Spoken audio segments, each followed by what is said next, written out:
closely, you already know how good the 5PW R1s are, because you're also searching for the answer for maybe a potential buy, or some for the future, or just having a nosy to hear about Yamaha R1 5PWs from 2002-2004, depending when they were registered, but the model only ran for a year. So yeah, I just want to tell you my own observation and my own opinion about the bike. Well, for a start, it's phenomenal. It is really easy to live with around town, especially. You don't have to sit and keep it revving high to get a smooth ride. It's pretty sensible, and you can sit in a third gear in a 30, not a problem. Like I know some other guys are saying, like the newer ones, you're struggling. It doesn't like the low speed as such. Even though I'm doing 27 miles an hour, I'm in third gear, 2,500 revs. It's just sitting here comfortably. It's not shaking as if it's going to spit me out or whatever. So yeah, it's happy around town speeds. It's very comfortable. I find it anyway. I'm 6'3", and it's a gift. You find your spot, you can sit up straight, just hold by one hand, you can sort of lean down but crutch the tank, take the weight off your arms, and still like that all day, no problem. I've done fairly few, couple 100-mile round trips, and I didn't get tired because the bike is exciting. You see a nice corner, you dive into it, and you come out of it. So yeah, so ergonomically it's very comfortable, especially like for me. I don't know, like this bike should not be as comfortable, but it is, and that's probably the best feature about it. Next, so the city ride is covered, the comfortability of it is covered. The original seat has enough padding on it that you will not need to upgrade for anything different. If you're going on a really long ride, maybe invest in some cycling shorts with a bit of padding to keep your arse softer.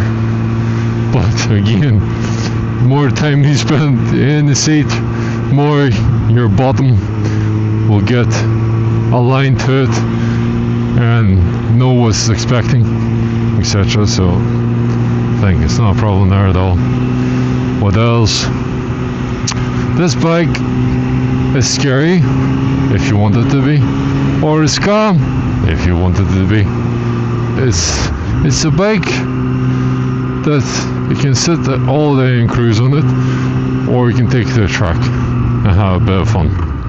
I haven't been personally in the track yet, but I am dying to go. I did buy myself a one-piece suit, leather suit, because that's kind of the most of the requirement.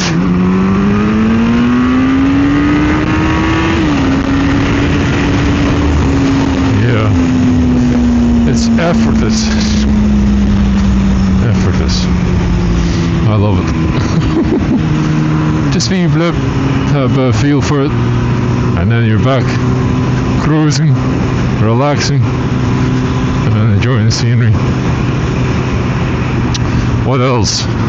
So the seat's good, ergonomics is good, time riding is good, acceleration is class, the handling is phenomenal. You feel so planted. This is probably the first bike that I tried. You can let go as if you were doing 100 miles an hour. Let go of the steering wheel, let it sort of come down to slower speeds, no problem. It never feels like it would wobble. I know some people have experienced it, but even my buddy who has the same 5PW R1 he doesn't have the stabilizer fitted. He feels that it doesn't even need one because the bike is that planted on the road as it is. So what else? The speed, yeah, a couple blips and you're right there. You can do the ton in no time. Living with it, working on it, I find it easy. Most of the components are similar to what the TDM had. Obviously the engine blade is different, it's a 4-cylinder, but like the brakes, the controls, the etc., like everything's the same. So if you're handy enough at your stuff at your first bike, you'll be more than handy on this one. You might find it even easier because the plastics come off, they're like quick release. The screws, they retwist and out, twist and out. Like I find it unreal. I save so much time instead of you threading it. So yeah,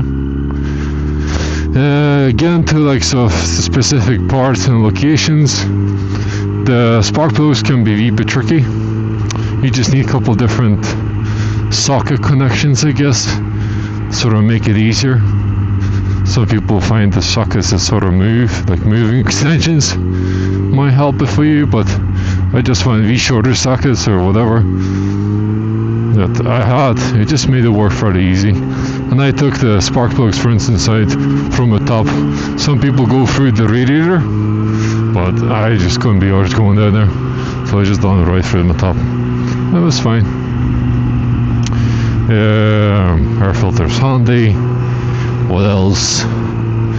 The change of sprockets and chain, that was handy done. It's like any bike, it's just the chain's bigger, it's 530, but 520 or 525 or 530, no difference. The principle is the same. Tires are just expensive, like as any sort of premium tire.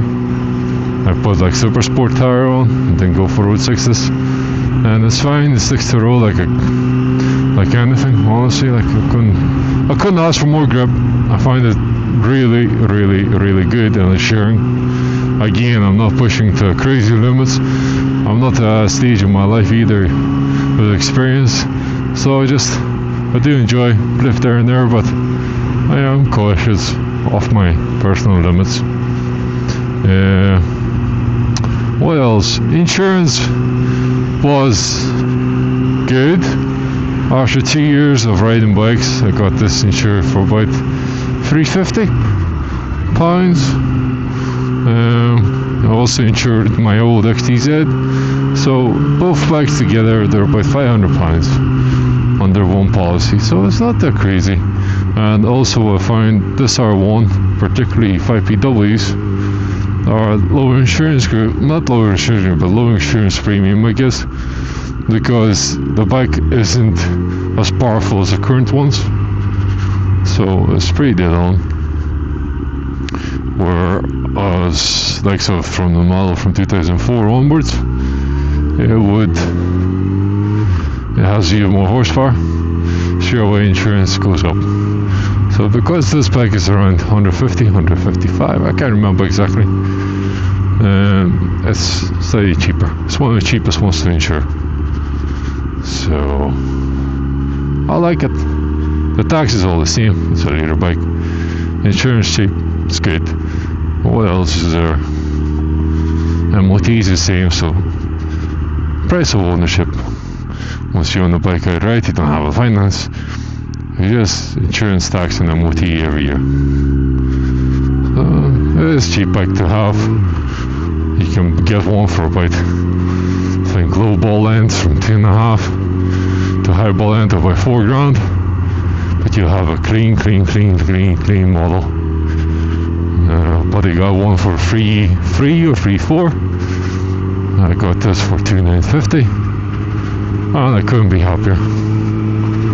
So yeah, it's a phenomenal bike for the money. Like, it's pound for like the value and smiles for this bike. It's unreal. The performance you get for the money, the performance you get for that horsepower is phenomenal. You start it up in the morning, it sounds great. You ride it, it sounds great. You blip it, it sounds great. Like my one came, everything stock, apart from the end of exhaust, which is acro. Sounds phenomenal. I love it. And it looks good as well.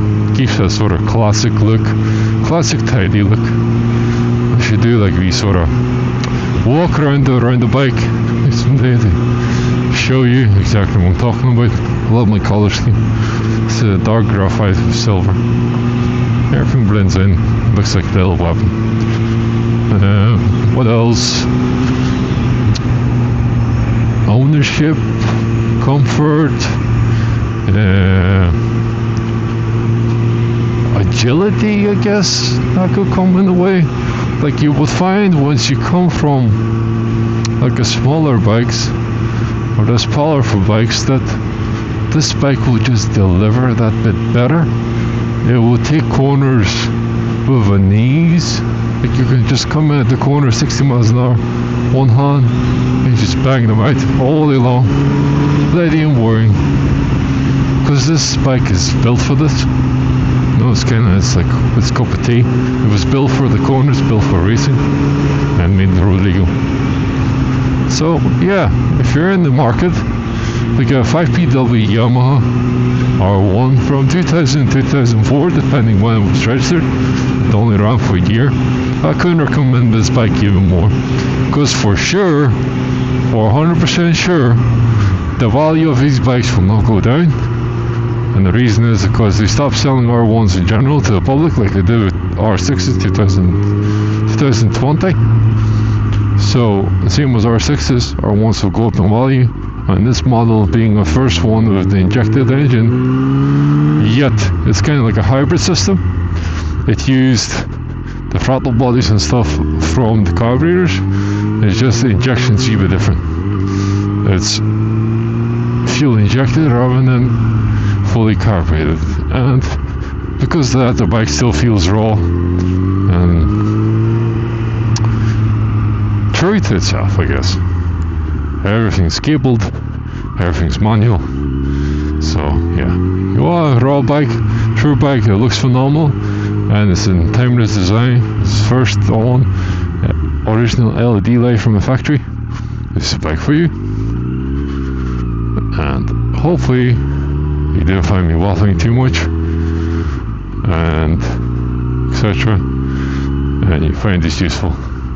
Also to mention, you get about 130 miles before the reserve light comes on. So 130 miles for about 14 liters. I think it's phenomenal for whatever bike this is. So adios and see you later.